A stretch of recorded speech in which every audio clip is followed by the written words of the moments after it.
Bien, muy buenas tardes con todos. Buenas noches, Juan Pablo. La verdad es que estoy muy contento de tenerte por segunda vez en la universidad después de mi insistencia, Ok. ¿no? Sabiendo que tienes una agenda muy ocupada, la verdad es que le he estado conversando mucho a los chicos de tu trabajo con el Ujú, autismo y me parece que están muy entusiasmados. Entonces, ujú. en esta ocasión se los presento, quizás algunos ya lo han escuchado antes, creo que te han ido siguiendo en algunas conferencias que tienes en YouTube.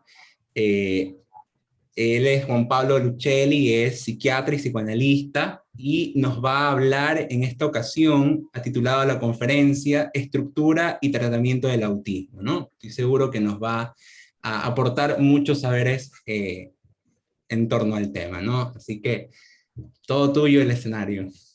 Perfecto, gracias, buenas tardes, buenos días. Em, entonces, efectivamente se trata de... ¿se ve bien o hay mucha luz atrás? No. Está ¿Se ve bien. bien la imagen? Sí, todo se ve bien. Está todo Em, bien.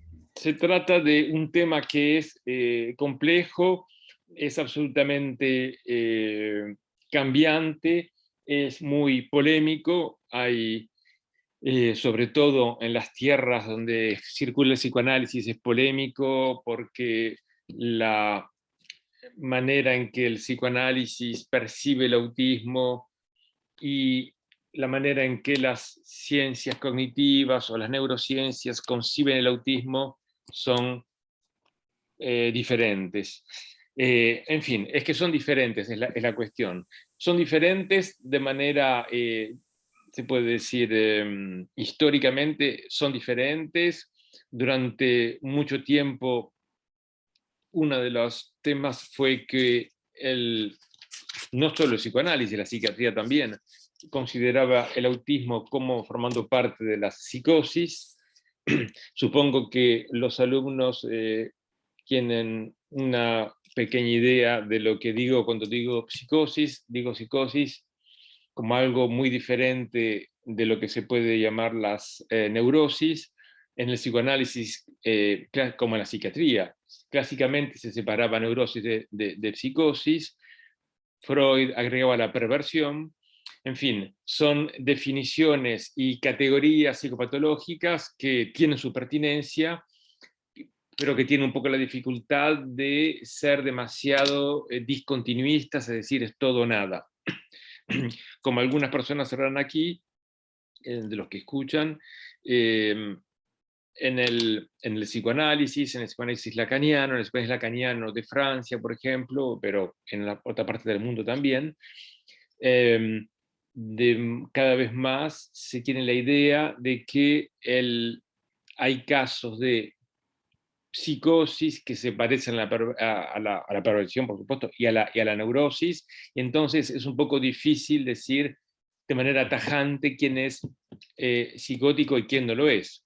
Si tiene una pequeña revisión muy rápida de lo que ocurre en el psicoanálisis lacaniano, es decir, con Jacques Lacan, es que en una época, en los años 50, y mismo hoy, donde todo el mundo mezclaba neurosis y psicosis, donde todos éramos más o menos psicóticos, donde todos teníamos un núcleo psicótico, etcétera, etcétera, es ahí donde Lacan trata de introducir en el año 1955, 56, una distinción importante de neurosis y psicosis, diciendo que en la neurosis funciona lo que se llama la represión, es decir, el hecho de que un elemento está en lugar de otro elemento significante, que por ejemplo un síntoma, típicamente un síntoma en Freud, esta relación con lo que Freud llama el fantasma.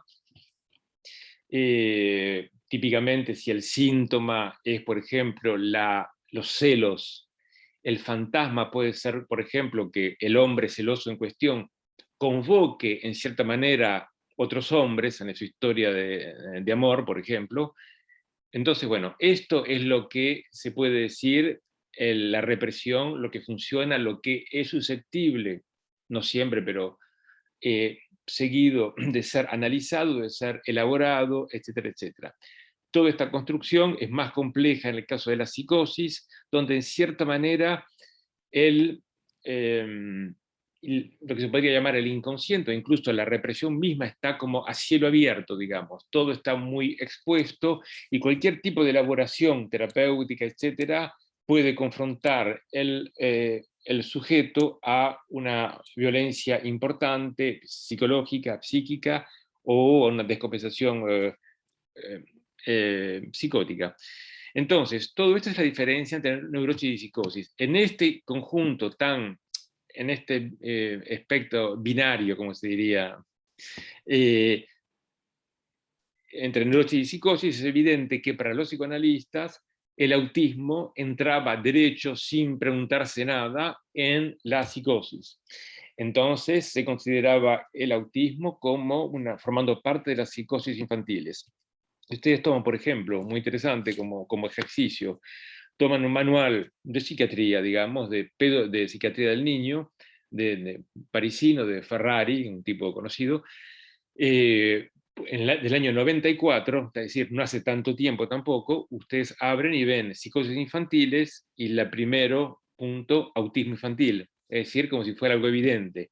El mismo autor, en la publicación del mismo manual en 2012, nada que ver, ni siquiera, prácticamente no hablan de psicosis infantil, dicen, existe la EOS, donc Early Onset Schizophrenia, es decir, la esquizofrenia precoz, pero no sabe muy bien cómo explicarlo, no hay tantos casos, es muy rara, es muy poco probable que exista. Entonces, primera cuestión importante que ustedes deberían tener en cuenta, en este conjunto neurosis, psicosis tan clásico, que para nosotros parece fácil, el autismo no puede ser puesto en el grupo de la psicosis simplemente porque no es una neurosis, simplemente porque el niño o el adulto autista no es un neurótico en apariencia, etcétera, etcétera.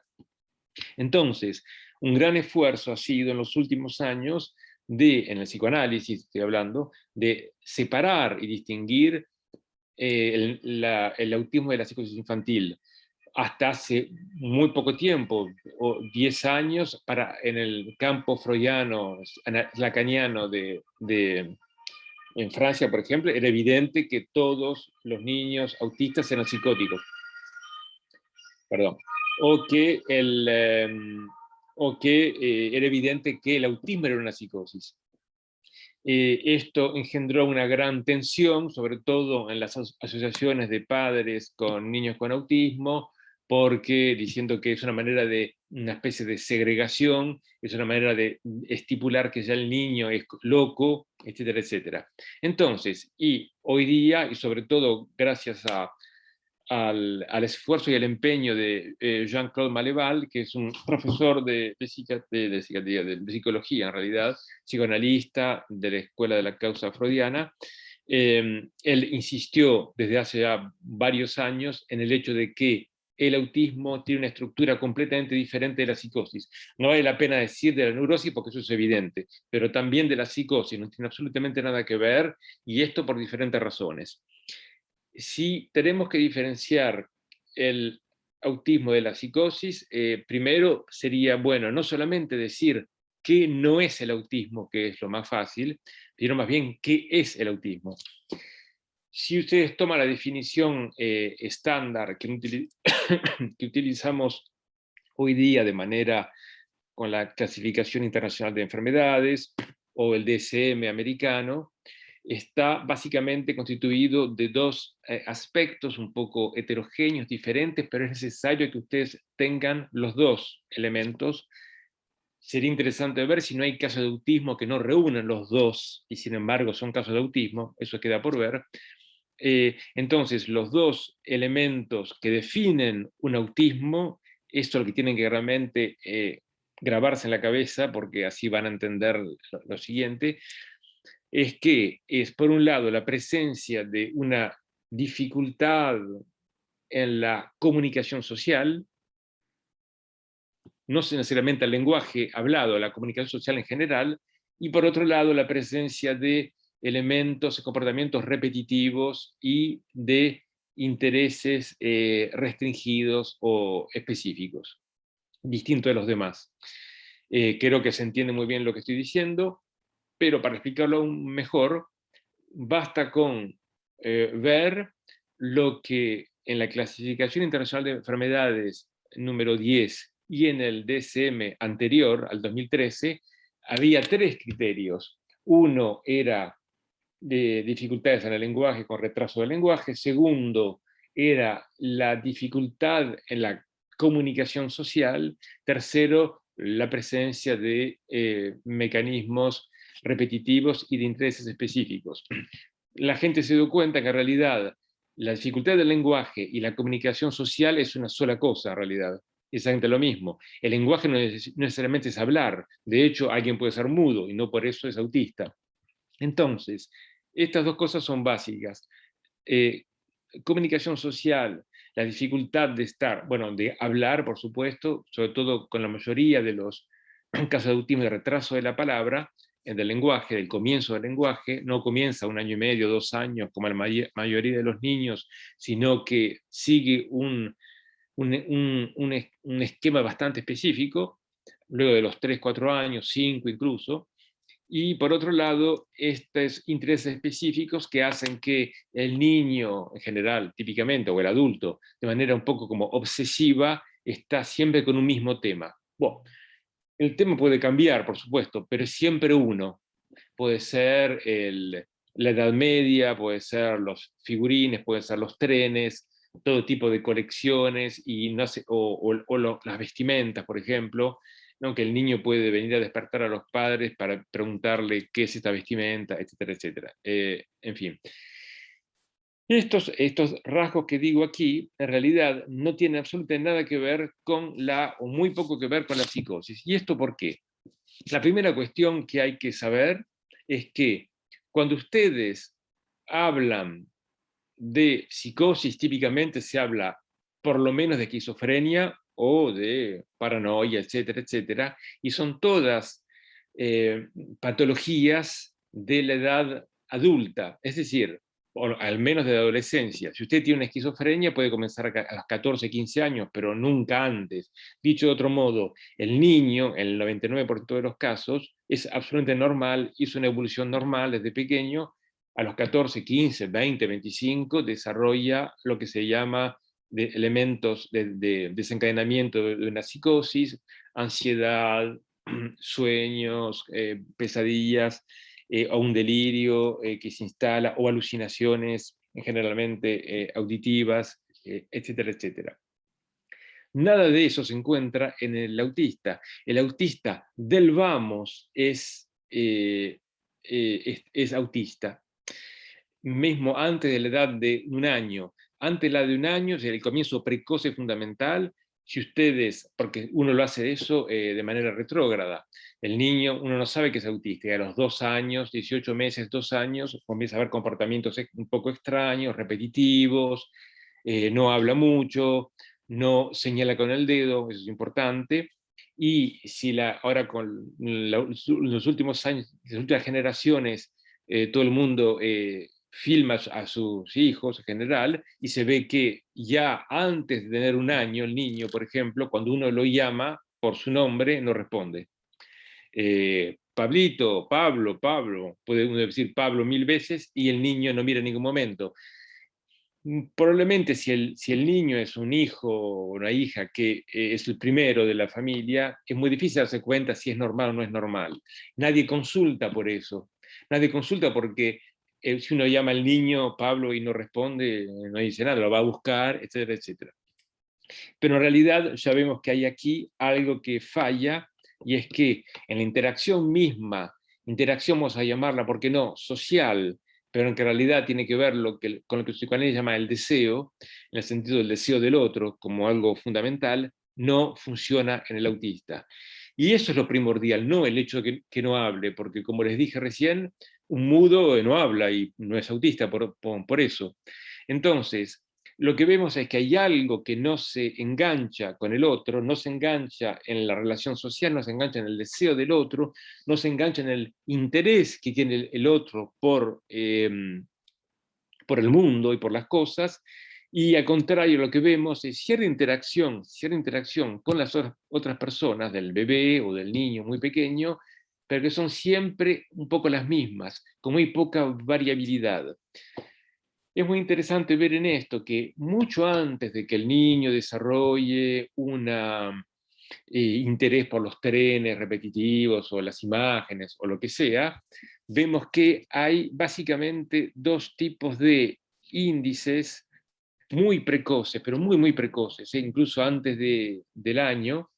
Es por un lado que, por supuesto, el niño o la niña no responda cuando lo llaman, pero sobre todo el hecho de que dos cosas. Primero, dos elementos. Por un lado, el plano motor.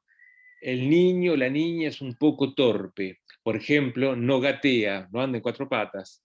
O a nivel de los movimientos tiene ciertas dificultades. Es como si hubiera algo que se engancha fácilmente en la movilidad, en el estar con el otro, que en el autista muchas veces no se encuentra. Eso no siempre, pero frecuentemente tenemos ese elemento presente. Y el otro elemento fundamental, que se encuentra ya al año, incluso antes, es el interés muy intenso, pero realmente muy, muy intenso, del niño con respecto a todo lo que es una actividad visual. Dicho de otra manera, un bebé que va a ser autista o que ya es autista puede pasar 20 minutos o incluso más mirando una luz, por ejemplo, o mirando un objeto, mira un objeto en permanencia. Ningún niño no autista soporta eso. Cualquier niño, supongamos que un bebé de 12 meses, que ya es un poco despierto y todo, le da algún mecanismo que es un poco sorprendente, que le llama la atención, lo toma, lo mira, y al cabo de 1 minuto y medio, 2 minutos, ya pasó otra cosa, no puede seguir, exactamente, no puede seguir. Y lo que se ve con el niño que va a ser autista o que ya es autista, que puede pasar media hora, incluso la gente dice es increíble, es muy tranquilo. No es que sea tranquilo, es que está a tal punto absorto, ¿no? Se dice absorbido por el objeto luminoso, mecánico, poco importa, un objeto, ese interés por un objeto que justamente no molesta a nadie porque no tiene otro tipo de interacción. Cuando el niño molesta es simplemente que está en la interacción con el otro, con la insatisfacción, con la frustración, con todo lo que ustedes quieran, pero justamente está enganchado en el deseo del otro.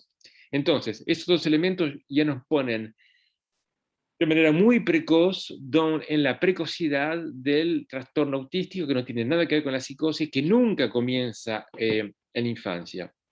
¿Por qué digo esto? Porque mismo Maleval, que es un tipo muy serio y que entiende la cosa quizás mejor que la mayoría de la gente, él mismo cuando quiere dar argumentar en el sentido de que el autismo no es la psicosis, nunca va a decir lo primero es esto, que es básico, es que el comienzo es hiper precoz. Va a decir, bueno, primer punto, en el autismo no hay alucinaciones, y a tal punto que los que están en contra de esta idea van a decir, sí, tengo un caso donde hay alucinaciones, pero en realidad no son alucinaciones, patín, patatán. Luego va a decir, delirio, es muy difícil decir, segundo punto, a diferencia con la psicosis y autismo, no hay delirio en el niño autista. De hecho, ¿cómo saber si un niño es delirante? Porque cualquier niño es delirante, entre comillas, porque cuenta cualquier cosa, ¿no es cierto? ¿Y cómo definimos el delirio? Patatín, patatán. Tercer punto, el comienzo es precoz en el autismo y no en la psicosis. En realidad, Maleval tendría que haber empezado por esta, y hay un solo punto fundamental, el comienzo hiper precoz del autismo como trastorno del desarrollo. ¿Ok? Un niño que se pasa, no sé, media hora mirando una lamparita, una luz encendida, y hay un problema, ¿no? Porque, ¿qué le ocurre? Hay un problema. Entonces, lo primero es darse cuenta, no porque uno lo va a salvar enseguida del autismo ni nada que se le parezca, pero al menos de comprender que este niño va a ser diferente. En el fondo, creo que si bien cada uno es diferente y el psicoanálisis defiende esta idea, el psicoanálisis defiende la idea de que mismo si uno es psicótico o esquizofrénico, simplemente no es que sea mejor o peor que los demás, es diferente que los demás, cada esquizofrénico es diferente de todas maneras, etcétera, etcétera. Pero acá lo que es importante es que ver muy tempranamente que el niño va a ser diferente y que en la medida en que uno pueda percibir esto y tomar en cuenta este aspecto de diferencia, más lo va a poder preservar de agresiones o de algo que puede durar años y años, por ejemplo, sin que se haga un diagnóstico de autismo. En Francia, hasta hace poco, el diagnóstico de autismo no intervenía antes de los 5 años. El niño ya hizo de todo, vivió 5 años de su vida y nadie se enteró que era autista, salvo los padres que ven que hay algo que no funciona, como los demás. Pero bueno, entonces el primer punto es este, la precocidad. Y ahí habría que decir que uno podría decir, bueno, pero si usted dice que hay que rápidamente diagnosticar el autismo, no está haciendo una segregación, no está haciendo una estigmatización. Y justamente, como diría este otro especialista importante del autismo, Laurent Motron, que es un francés que reside en Canadá, es la buena estigmatización. Dicho de otra manera, si el niño está estigmatizado como autista, tanto mejor, así los demás se dan cuenta que hay que tener cuidado, porque a nadie, a ningún ciego, a nadie se le ocurre que los ciegos tienen que ver. Uno tiene cuidado, abre la puerta, etcétera, etcétera. ¿Por qué no tomarle más precauciones con alguien que es autista en un mundo que es no autístico, en última instancia? Bueno, muy bien. Este es el primer aspecto, entonces. Por un lado, dificultades en la comunicación social, en el sentido que simplemente no se engancha con el otro como todos los no autistas, y segundo, el hecho de que hay intereses específicos que justamente no corresponden a los intereses de la sociedad y de la debilidad mental ambiente, como nosotros. Por ejemplo, la gente se interesa en el psicoanálisis, hay que ser bastante tonto para interesarse en el psicoanálisis. Bueno, ahí, porque hay que ser tonto para interesarse en ciertos juegos que todo el mundo hace, que todos los niños hacen. Y bueno, el niño autista justamente no se interesa en eso, porque no se engancha en el otro, en lo social, en lo que los cognitivistas llaman la cognición social, etcétera, etcétera. Es para decir que vivimos en un mundo de la ficción. Creo que la idea de Lacan, según la cual la verdad tiene estructura de ficción, parecía un poco raro cuando lo decía, pero hoy día me parece que es cada vez menos raro porque el mundo es cada vez más ficcional. Se vive una ficción y la tecnología no hace más que aumentar esta ficción. Y es por eso que en este mundo ficcional es ahí justamente donde el autista nos engancha. Es bastante sorprendente porque hay algo revolucionario, digamos. No me como la ficción que los demás se comen, digamos. No, no me interesa eso. Me interesa otra cosa. Como no puedo engancharme en la ficción ambiente, que hace que me interesen los mismos juegos que están de moda, etcétera, etcétera, lo que hago es interesarme en otra cosa que justamente está desconectado del resto. Pero es eso lo que me hace vivir y sostenerme en el mundo, de la misma manera que para los no autistas es los intereses socializados que nos hacen vivir, o de otra manera sería muy difícil. Entonces, ¿qué es lo importante? No, que primer punto, definición del autismo con respecto, perdón, a estas dos maneras de elementos que podemos distinguir: dificultad en la comunicación social y dificultad y intereses restringidos y específicos. ¿Por qué digo esto? Porque, por un lado, diferenciarlo de cualquier otra cosa, psicosis, etc. Y segundo, que esta definición nos va a llevar probablemente, de manera abusiva, no lo creo, a aumentar realmente la cantidad de sujetos que podemos considerar autistas. Quiero decir, si ustedes toman los manuales de hace 40 años, para ser autista había que no hablar, no estar en relación con los demás, a tener intereses restringidos, hacer no sé qué otra cosa. Bueno, al final casi nadie era autista prácticamente. Pero si ustedes, al contrario, abren un poco el canasto, digamos, y dicen, en realidad, el autismo es comportamiento repetitivo y intereses restringidos, por un lado, y por el otro, dificultades en la comunicación social, mismo si la persona o el niño habla, bueno, ahí vamos a tener que un conjunto bastante importante de diagnósticos, de gente diagnosticada, Y es por lo cual la gente del psicoanálisis incluso dicen qué barbaridad, hay una inflación de casos de autismo. No es que hay una inflación de casos de autismo, es que antes no los veían, por un lado. Por el otro, quisiera saber qué genialidad es de no diagnosticar a alguien como autista, porque así no hay inflación del autismo, y decir a cualquiera que sea diferente de uno es un psicótico. No creo que sea mejor. Esta estigmatización es mucho peor, y lo peor de todo es que uno pasa al costado de lo que puede ser la especificidad misma del autismo. Bueno, una vez que ustedes abren el paraguas y dicen, si ustedes consideran estos dos aspectos, hay un montón de sujetos que entran en esta categoría, la cuestión que va a plantearse rápidamente es que hay básicamente dos tipos de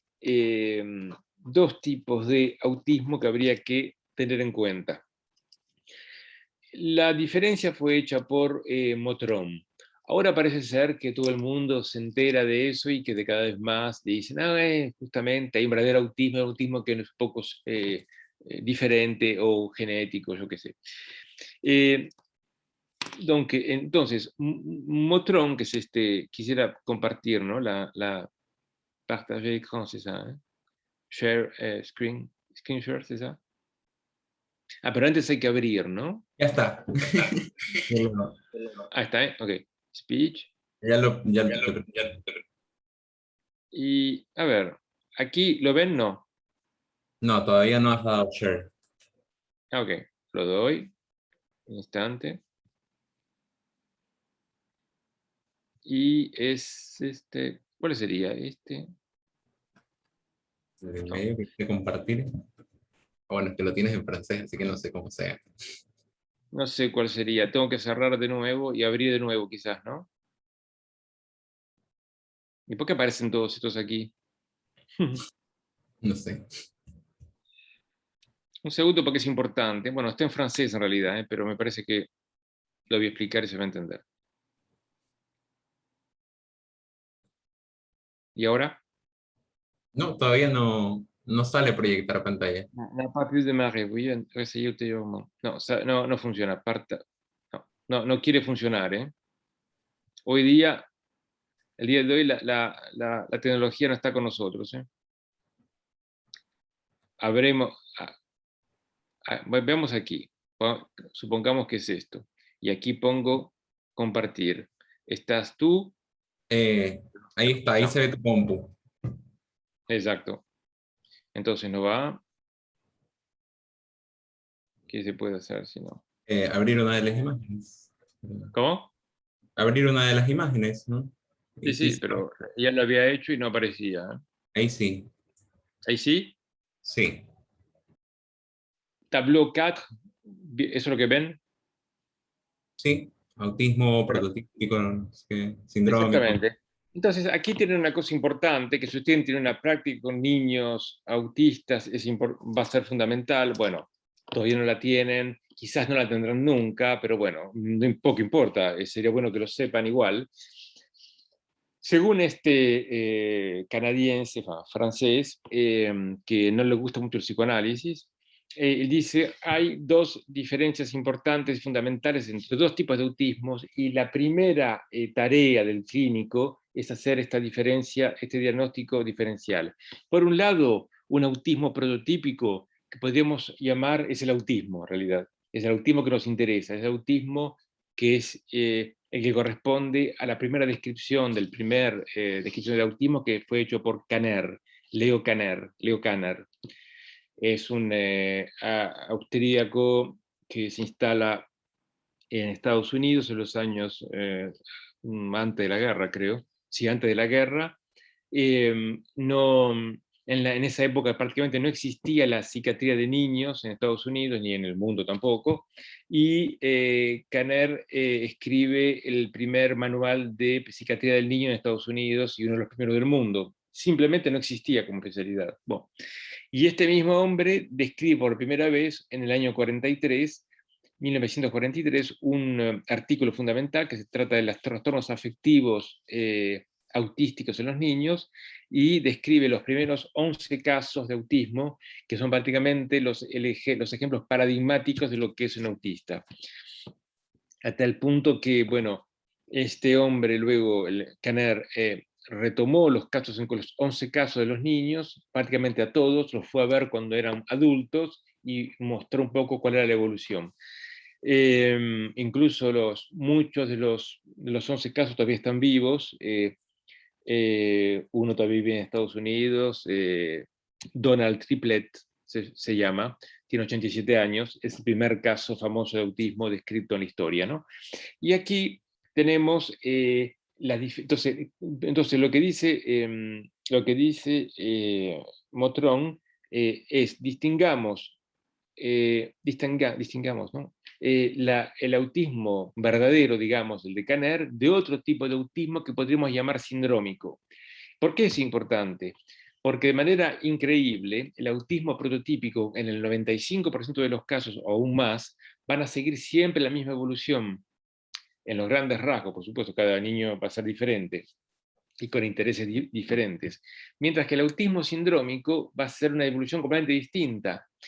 ¿Y qué es esto entonces? Por un lado es el autismo prototípico, que es el autismo que quizás tiene un origen genético, pero que obedece a lo que se puede llamar una estructura autística propiamente dicha, del autismo sindrómico, que son los autismos que se encuentran en patologías genéticas diversas. Por ejemplo, trastornos en un cromosoma, el número 15, por ejemplo, esclerosis tubular, niños que cuando estaban en el vientre de la madre tomaba ácido valproico, que es un antipiléptico, etcétera, etcétera. Entonces, si ustedes toman en cuenta el autismo sindrómico, ¿qué quiere decir? Es el autismo que aparece en el contexto de un síndrome más general. Es un elemento entre otros, digamos, no es lo más importante.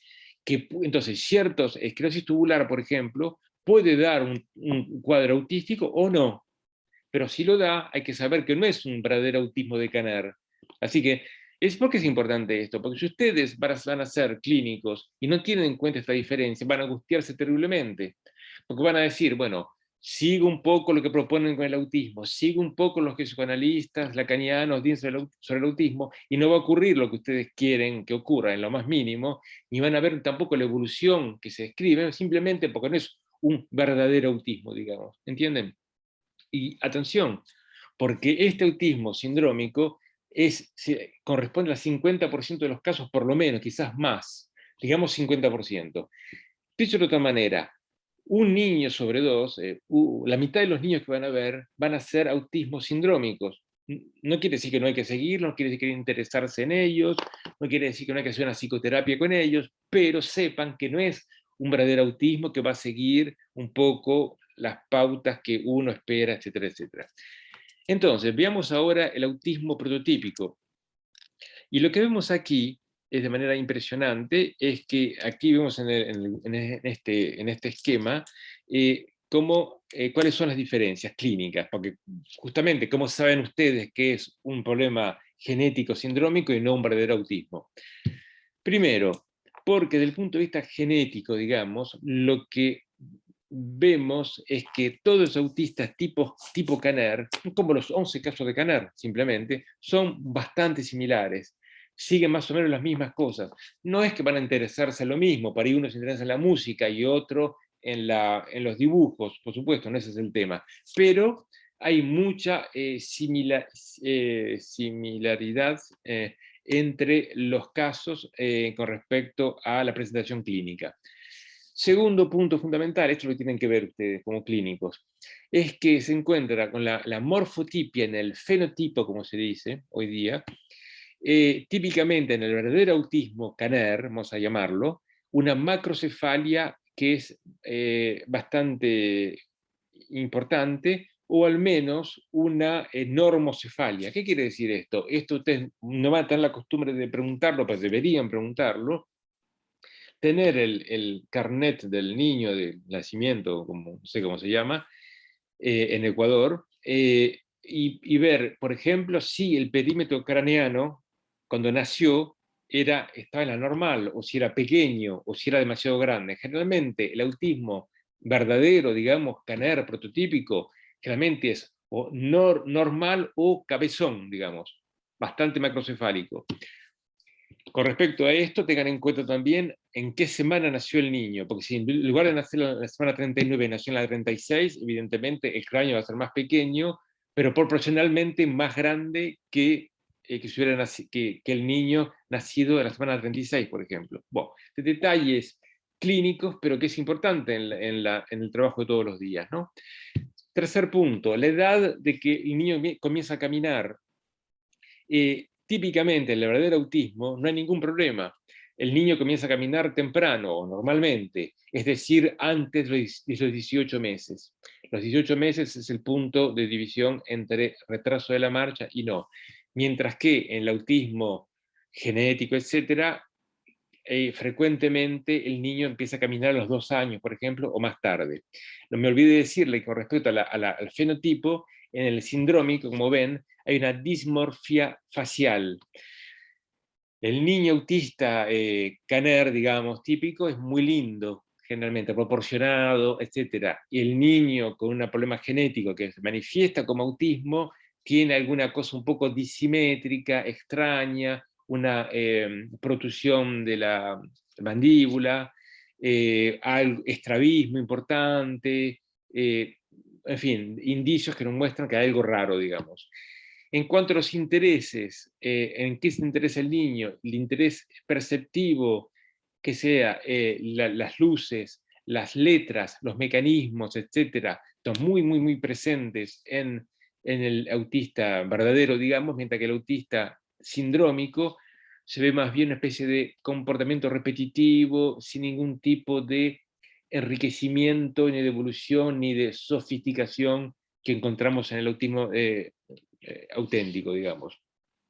Generalmente, cuando ustedes tienen ciertas performances, digamos, cognitivas, etcétera, etcétera, vemos que al menos en un punto el verdadero autista es muy bueno o incluso más bueno que los demás. Por ejemplo, en la velocidad que tiene de procesar todo lo que es los patterns visuales, por ejemplo. Es muy rápido en todo lo que es imágenes, etcétera, etcétera. Va, incluso si ustedes dan una tableta o un teléfono celular a un niño autista, puede llegar a manejarlo mucho más rápido que ustedes y prácticamente pueden no darse cuenta qué es lo que hizo el niño, pero le cambió todo el celular, por ejemplo.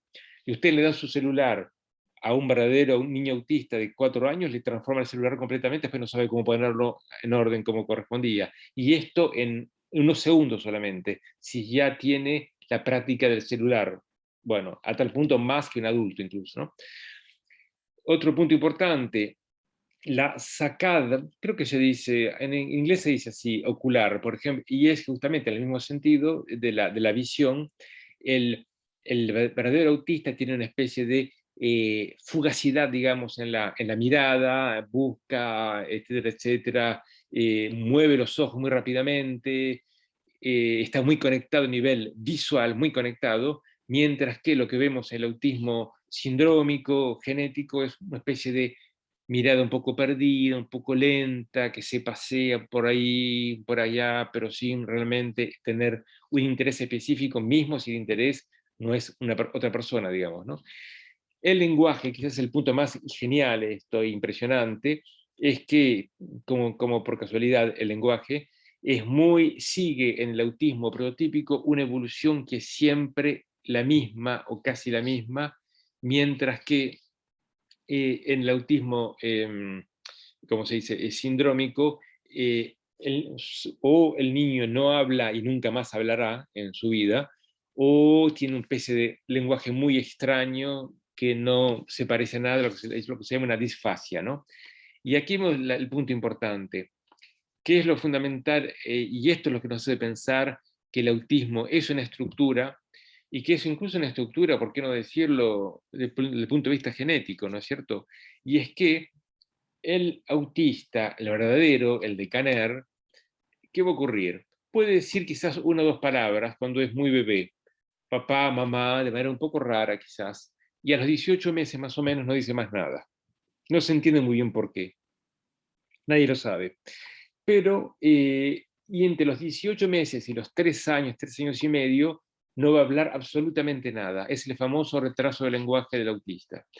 Es lo que se llama un plato, se dice así, supongo, plato, mutismo total, hasta los 3 años y medio. Todos los autistas pasan por la misma tipo de estructura. Es muy extraño que todos empiecen por el mismo, que sean mudos, digamos, ¿no? A los 3 años y medio, todos los autistas prácticamente, los verdaderos, comienzan siempre con lo mismo, a saber, una ecolalia inmediata o sincrónica y ecolalia diferida. La ecolalia significa el hecho de repetir una palabra que acaba de ser dicha, por ejemplo, sea inmediatamente que acaba de ser escuchada, o bien una semana después o 2 días después. Ustedes dicen, por ejemplo, al niño que empieza con la ecolalia, es como una, ¿cómo se dice? Una caja, no, uno dice, es como un, ¿cómo se dice? Es como un loro, habla como un loro, y el niño va a decir, habla como un loro. Es decir, repite todo lo que uno dice de manera inmediata y de manera impresionante. Y lo que es interesante es que este uso del lenguaje no tiene ninguna, bueno, hay una discusión con respecto a eso, pero en realidad no tiene ninguna,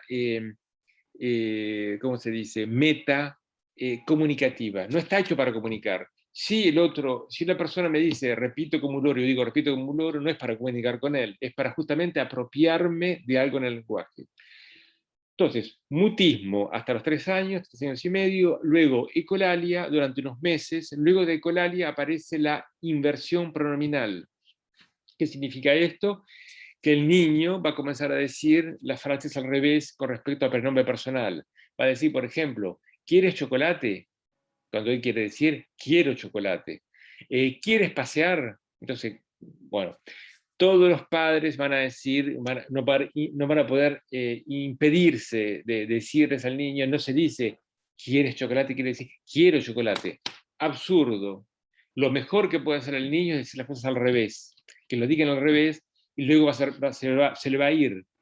Entonces, mutismo por un lado hasta los 3 años y medio, ecolalia durante unos meses, inversión pronominal luego, y si ustedes reflexionan un poco, la inversión pronominal no es nada más y nada menos que una ecolalia diferida. ¿Por qué? De la misma manera que yo digo, si me dicen, repito como un loro, repito como un loro, digo, repito como un loro, si de la misma manera cuando en algún momento me dicen, ¿quieres chocolate? Y me dan chocolate, voy a decir lo mismo, ¿quieres chocolate? De manera tal que estamos todavía en un uso del lenguaje que es muy mecánico, y que no corresponde a un lenguaje comunicativo socializado justamente porque no viene de la mano del otro. Y ahí la gran paradoja y diferencia fundamental del autista con el no autista es que el niño autista prototípico, el verdadero autista, primero aprende a leer y luego a hablar. Ningún niño normal, digamos, va a aprender primero a leer y luego a hablar. Primero se habla sin saber lo que se dice, y algún día va a saber leer o escribir. Lo importante es que repite lo que el otro dice y a partir de ahí adquiere un uso del lenguaje que le es propio, socializado, etcétera, etcétera. Bueno, creo que hablo demasiado. Les voy a ver si puedo mostrarles esto que es bastante lacaniano, digamos. ¿Lo ven o no? Sí, ¿Los Juan. ojos lo ven? Sí. Perfecto. Aquí hay un esquema que es hiperlacaniano, pero que es para nada lacaniano, pero que es muy lacaniano, y es que es un esquema construido por los cognitivistas, sobre todo por uno que se llama Baron Cohen, Simón Baron Cohen, que es el primo de Borat, ¿no? Del otro Baron Cohen, ¿cómo se llama? Simón Baron Cohen, y el otro, ¿cómo se llama? El actor. En fin, es el primo del actor Baron Cohen, menos divertido que el actor porque es un cognitivista, entonces es un poco aburrido, pero lo que vemos es lo que él construye. Y lo que él construye es este esquema. ¿Por qué? Porque de manera muy lacaniana, pero sin saberlo, él dice que la relación que uno tiene al lenguaje y a la simbolización del mundo viene de la mano del otro. nadie comienza a hablar directamente. Para hablar tengo que antes estar en relación con el otro. Y lo que él descubre, entre comillas, pero que no descubre nada, es que muy temprano el niño lo que hace, lo primero que hace, en realidad, las primeras horas de vida, un recién nacido, lo que hace es seguir con su mirada, con sus ojos, perdón, la mirada del otro. Esto lo describe Lacan, por supuesto, en los años 30, es lo que constituye la base de Estadio del Espejo, y es que lo importante es ver la mirada del otro, captar la mirada del otro, es ser captado por la mirada del otro. Y a tal punto es verdad que en el recién nacido hay una especie de atonía, se dice, es decir, no hay quien es fuerza muscular o muy poca fuerza muscular, los brazos están replegados sobre el bebé, pero hay dos musculaturas muy importantes, que es la boca para la succión y los ojos. El bebé que acaba de nacer puede mover los ojos sin dificultad porque justamente la estructura muscular es muy poderosa. Y esto lo pone en relación con el otro, justamente. Y es muy interesante ver que uno, si no amamanta, digamos, ¿no? Si no toma la teta, alguien se muere, digamos, o el biberón, poco importa, pero no es necesario mirar al otro para vivir. Y sin embargo es tan capital como tomar la teta, por así, o la leche. Entonces, lo primero que aparece en el niño, sobre todo en torno a los 4, 5, 6 meses, es lo que se llama en el cognitivismo la atención conjunta, joint attention. ¿Y en qué consiste esto? Que si este es el niño, ¿no es cierto?, el sujeto, digamos, y este es el otro, el adulto, digamos, y este es el mundo que yo percibo, nunca voy a tener yo como sujeto, como bebé, una relación directa al mundo. Es imposible esto. La única manera de captar el mundo, la simbolización del mundo, el lenguaje, es a través del otro. Lo primero que ocurre entonces es una relación con la mirada del otro, y una vez que el otro mira una mesa, un juguete, lo que sea, es ahí donde yo, el niño, el bebé, desvía la mirada hacia el interés que, eh, que el adulto tiene por un objeto o una situación. Esta atención conjunta se define entonces como la posibilidad que tengo de compartir con el otro el interés por una cosa, un objeto, una situación o otra persona, ¿no es cierto? A partir de aquí se puede incorporar el lenguaje, y a partir de aquí se puede obtener lo que se llama una funcionalidad del objeto y de los objetos y del mundo. ¿Qué quiero decir con esto? Que para mí, para el niño, una mesa es una mesa con una funcionalidad de mesa únicamente porque el otro me transmite esta funcionalidad. Porque si no, para mí la mesa no es nada, es un objeto cualquiera. Y esto, el autista, lo vemos muy bien, en lugar de ponerse a dibujar en la mesa o comer, etcétera, etcétera, lo que va a hacer, por ejemplo, es acariciar la superficie de la mesa, por ejemplo.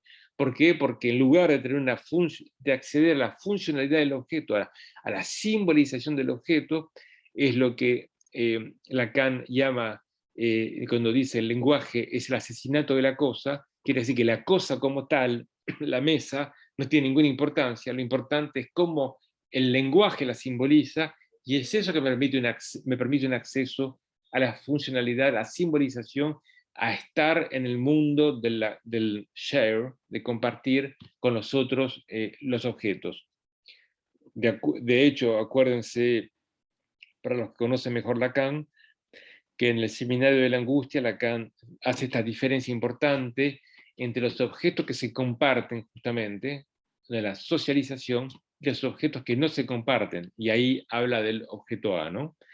Entonces, es para decirles que aquí vemos cómo esto que funciona en el normal no es accesible en el autista.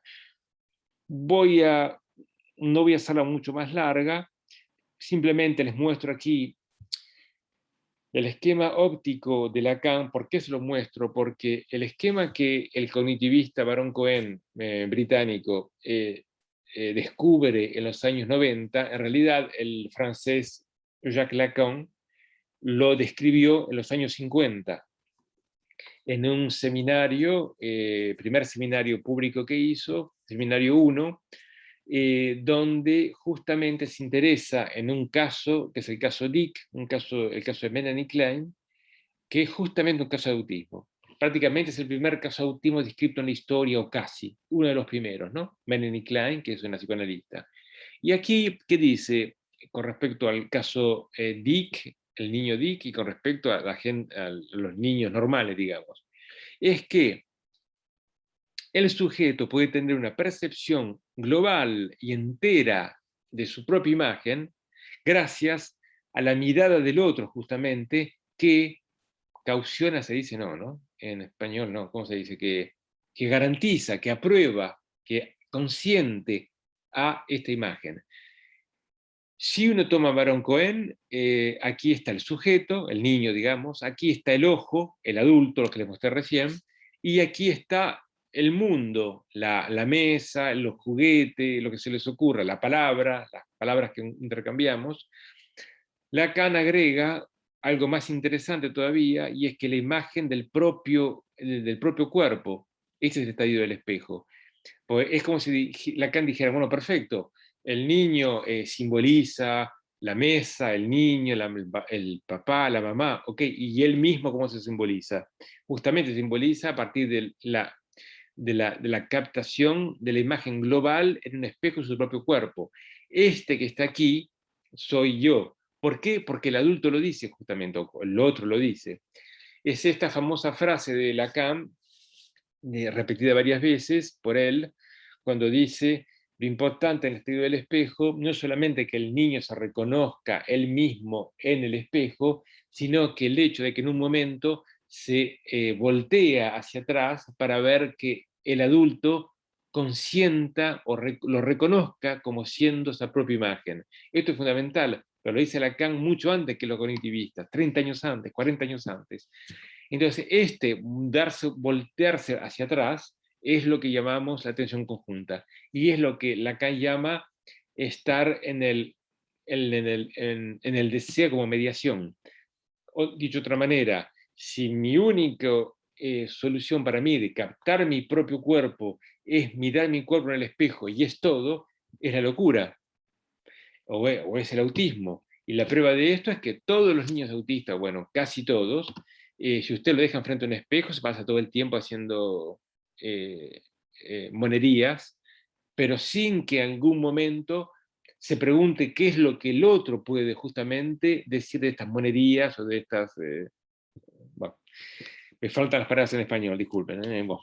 Entonces, vemos cómo Lacan 40 años antes anticipa es un poco la genialidad de Lacan, yo pienso, porque evidentemente Klein no habla de esto, de anticipar las investigaciones del cognitivismo, etc. Aquí tienen la comparación de los dos esquemas. El cognitivista años 90, Lacan años 50. Si no son muy tontos, se dan cuenta que es exactamente la misma cosa. El ojo del otro, del adulto, el ojo del adulto, el sujeto, el mundo, hasta un cuadrado incluso, miren, el cuadrado aquí, el mundo. Es decir, que es como si el cognitivista copiara textualmente el esquema de Lacan. Yo creo que ni sabe que existe, pero bueno, es como si lo hubiera hecho. Ven cómo exactamente la misma estructura. ¿Qué estructura? La estructura ternaria, justamente. No, eso es de francés, perdón. La estructura de A3.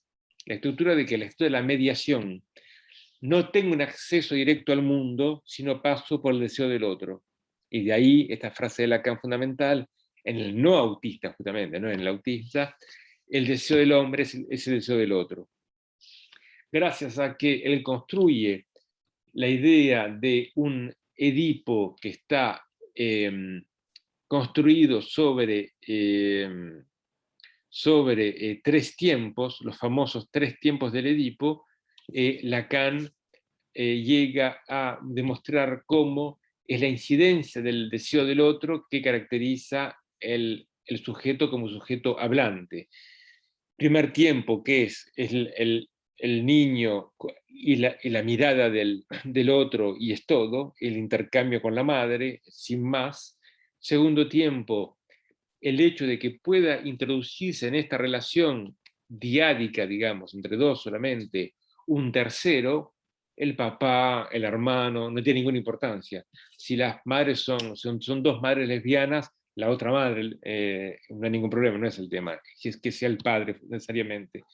Y entonces, y ese momento que es vivido, dice Lacan, por el niño seguramente como una especie de amenaza, de momento un poco difícil, y finalmente el tercer tiempo del Edipo, caracterizado por esta especie de mediación del otro, del padre, al cual yo me identifico.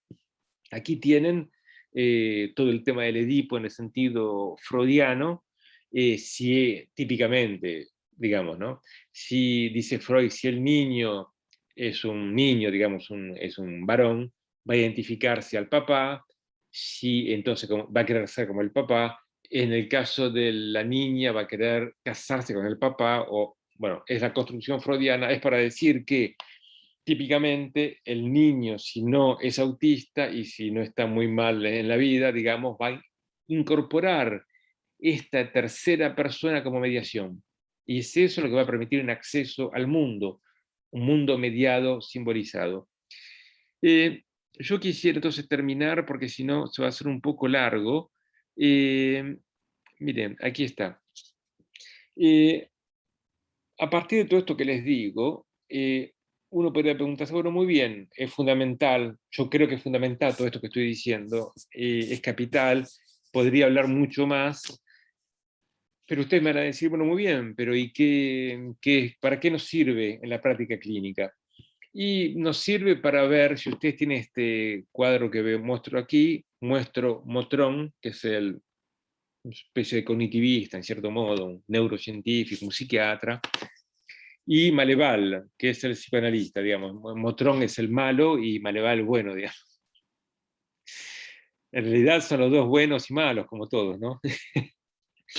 Entonces, ¿qué va a decir? Entonces, lo que yo descubro cuando Motrón publica un libro que hizo mucho ruido, Tratamiento del niño con autismo, es que empiezo a leer todo lo que él propone y digo, es genial, pero es lo que ya dice Maleval y todos los demás, al menos de hace un tiempo. Entonces lo que compruebo es que Motrón y Maleval dicen, proponen para el tratamiento del autismo cosas que son prácticamente idénticas.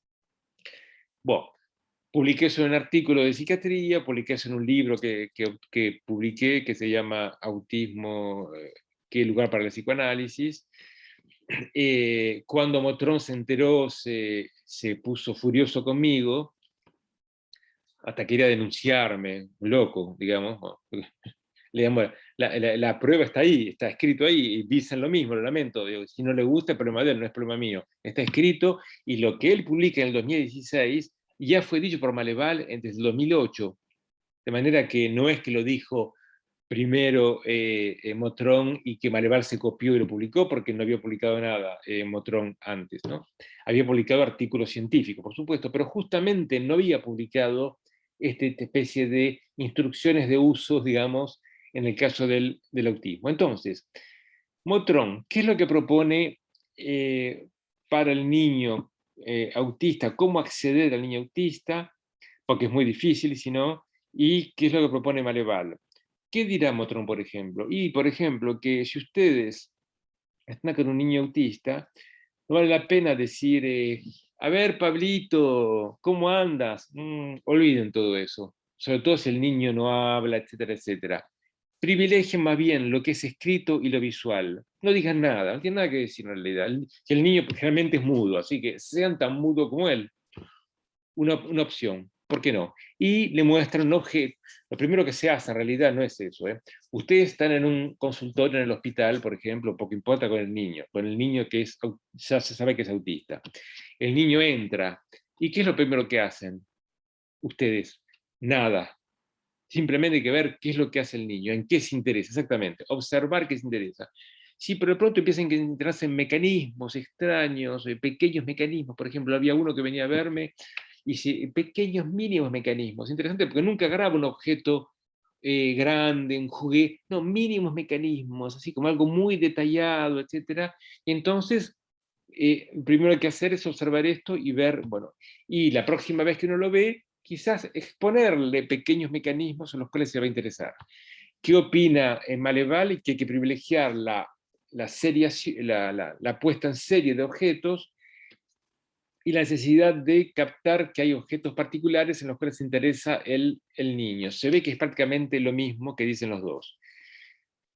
Motrón, ¿qué es lo que dice? Que no hay que escuchar tanto Barón Cohen o no sé quién otro, sino más bien apoyarse en la experiencia de personas con autismo. Por ejemplo, él mismo trabaja con una especialista de autismo que es ella misma autista, Michelle Dawson.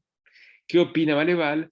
Hay que apoyarse con los testimonios de los autistas adultos que escriben y no tanto en lo que dicen los especialistas, pero también, dice Maleval, interesarse en lo que dice la familia.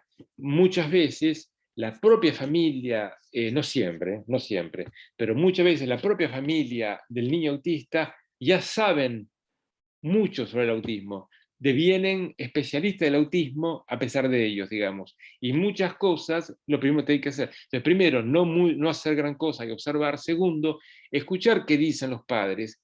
Y ahí es interesante, porque si ustedes están en la óptica psicoanalítica kleiniana, no sé qué, todo el problema es la madre, la culpa es de la madre es la madre. Olvídense de todo eso. La madre es importante, qué comprende la madre, qué captó la madre, que quizás uno va a perder un montón de tiempo hasta captar lo que la madre capta, que la madre captó porque está todo el día con el niño, ¿entienden?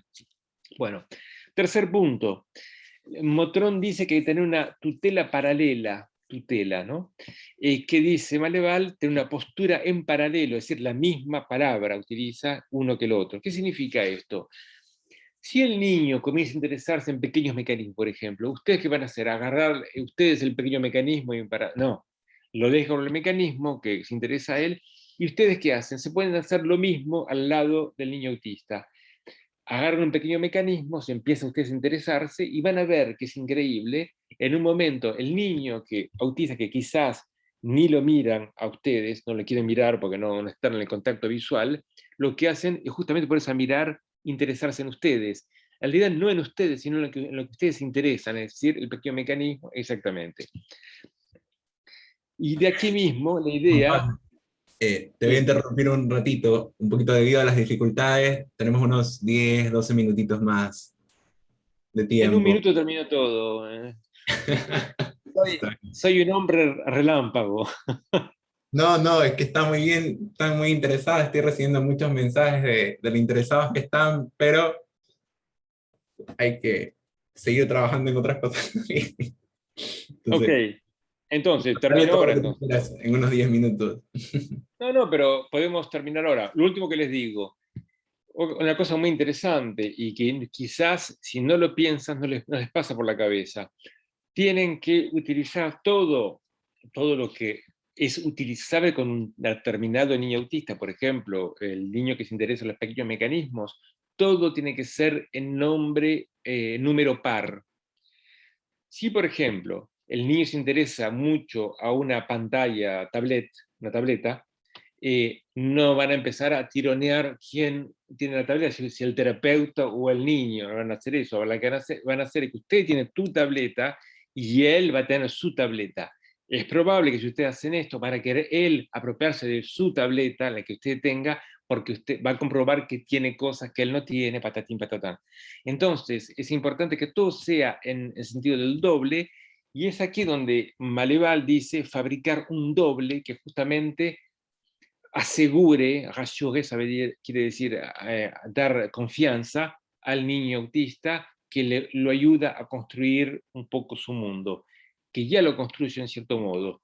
La palabra final es para decir lo que la, la, la costumbre es de decir, no hay instrucciones de uso para abordar el autismo, en realidad, que es quizá verdad, pero lo que es realmente verdad es que cada autista ya tiene sus instrucciones de uso, ya sabe algo, cómo tiene que funcionar, y es eso que tenemos que percibir, comprender y a partir de ahí ayudarlo en paralelo, digamos.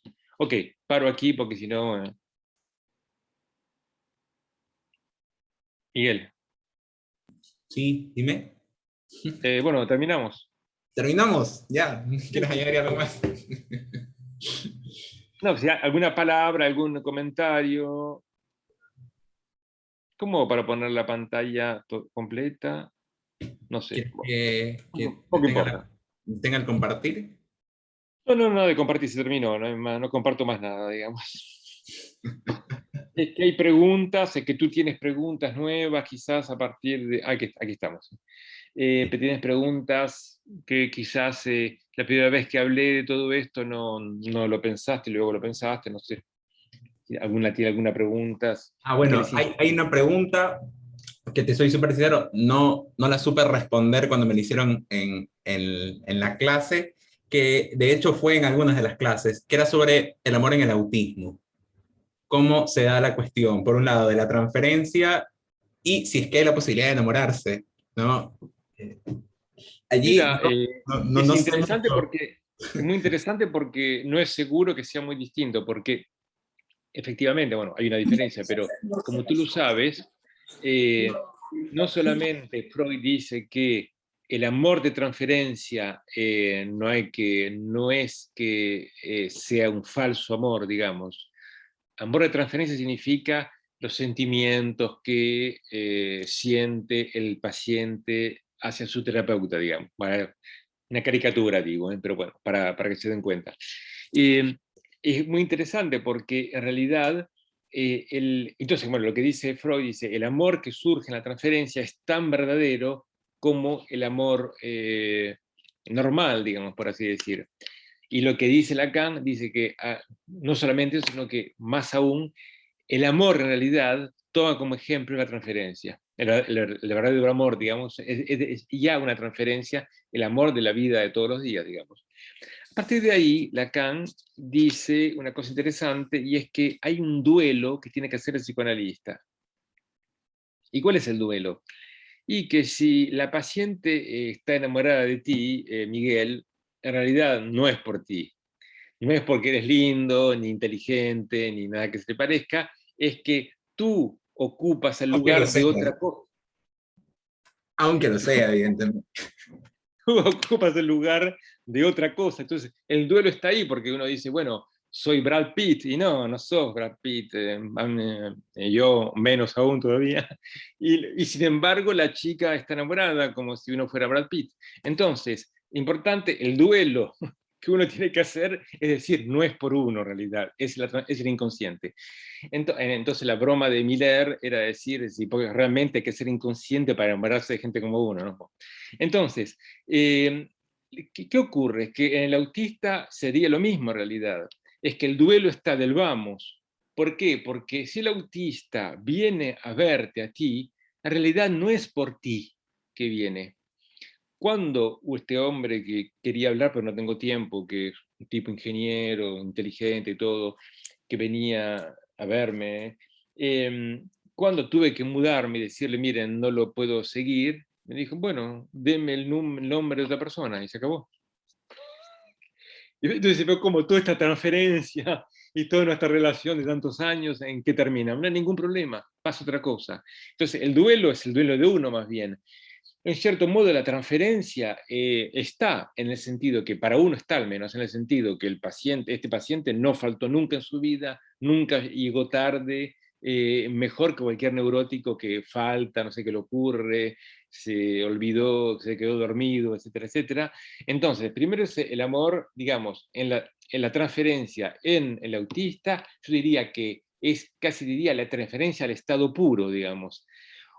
Dicho de otro modo, la transferencia que todo el mundo tiene porque uno no quiere creer que es esa transferencia. Bueno, en cuanto al amor, es un poco complicado porque no hay mucha respuesta sobre el tema, no se sabe muy bien.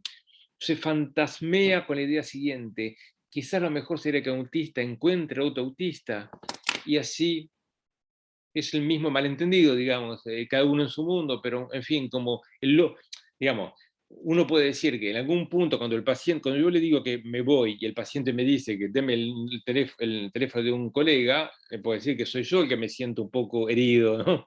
Bueno, como los dos son autistas, no están heridos en ninguna manera, está todo bien, no hay ningún problema, es el amor perfecto, si funcionara, digamos, ¿no? Entonces, me parece que ese es uno de los puntos. Luego, es que algo que... El amor, digamos, inevitablemente surge a partir del deseo del otro. No creo que no se puede negar eso. Hay algo de eso del otro que me toca, que me transforma completamente, que a partir del cual no soy más el mismo. No sé de todas las personas que me escuchan ahora cuántas estuvieron enamoradas. Me refiero a las chicas, todo en particular. Pero una cosa es estar enamorado, un poco así, romántico, eso está muy simpático, pero realmente estar enamorado realmente es bastante peligroso, ¿eh? Puede uno terminar muriéndose de suicidio, o muy deprimido, o perder 10 kilos, o no sé, tomar antidepresores. Es decir, no es algo como una broma, digamos, es algo peligroso. Si todo va bien, se pasa bien, pero bueno. Entonces, es que el autista es capaz, no es la palabra, pero es que es posible en él este tipo de amor. No estoy tan seguro. Creo que es discutible.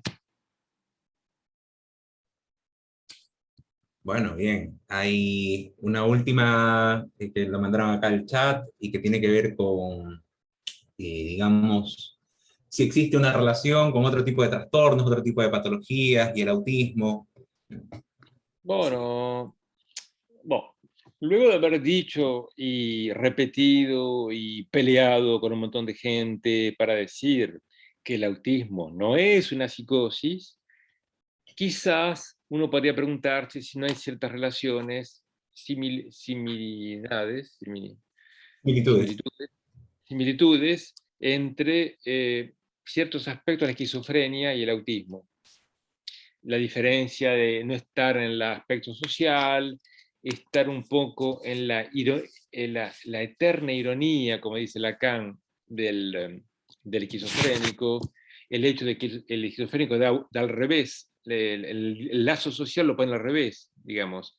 Eh, eh, por ejemplo, ese paciente esquizofrénico que recibí hace unos años en el hospital, había perdido 15 kilos. ¿Y qué le pasó? Va, no come más. ¿Y por qué no come? ¿Y para qué comer si no tiene hambre de nuevo? El esquema básico, que dice, a nadie se le ocurre preguntarse por qué tiene que comer. Come porque dice, como, y después tengo hambre, para eso no como más y se acabó y perdió 15 kilos. Entonces, esta ironía infernal del esquizofrénico, hay ciertos aspectos que uno puede encontrarle en el autismo sin que por eso se trate exactamente de lo mismo. La evolución es la misma, muy interesante, fundamental. La evolución no es la misma.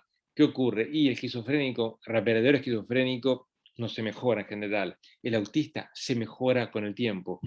Último dato fundamental, se lo digo a todos, y a ti, Miguel. Leía hace poco a Nuevo Motrón, fundamental que el autista de Caner, el verdadero autista, se mejora mucho, mucho, mucho a partir de los 30. Los 30 años, no antes. No se sabe por qué, pero es así. Hay más autonomía, hace su vida como le parece, de manera más o menos coherente, etcétera, etcétera. Contra el esquizofrénico que se degrada con el tiempo, ¿no? El verdadero esquizofrénico, quiero decir. Claro. Bueno, muchísimas gracias, Juan Pablo. Estamos muy, muy contentos de haberte tenido por acá. Digamos, A de mí que también. estés parcialmente en Guayaquil, por lo menos virtualmente. Vamos a ver qué puede pasar en el futuro. Y siempre es ¿Por qué un no? gusto Sería genial. escucharte. Está acá el director de carrera, el doctor Stalin Paz, que quiere dar unas palabras de agradecimiento. Perfecto, perfecto. Sí, agradecer, como siempre. La gratitud nos queda con aquellas personas que están comprometidas, como Juan Pablo, en el tema de la psicología y específicamente en el conocimiento, en la investigación de este tipo de trastornos, ¿no? Como el que se ha hablado ahora. Invitarlos a cada uno de los chicos que están acá, sé que muchos se quedarán con preguntas. Esto es un hilo conductor muy importante que debemos revisar, seguir leyendo, investigando, como nos lo ha propuesto Juan Pablo también. Gracias nuevamente, Juan Pablo, por esta oportunidad, por este espacio. Gracias a cada uno de ustedes por estar acá y enhorabuena por esta aula abierta de psicopatología. Felicidades a todos. Muchas gracias. Perfecto, gracias. Bueno, Hasta pronto. hasta pronto. Chao. Chao. Chao.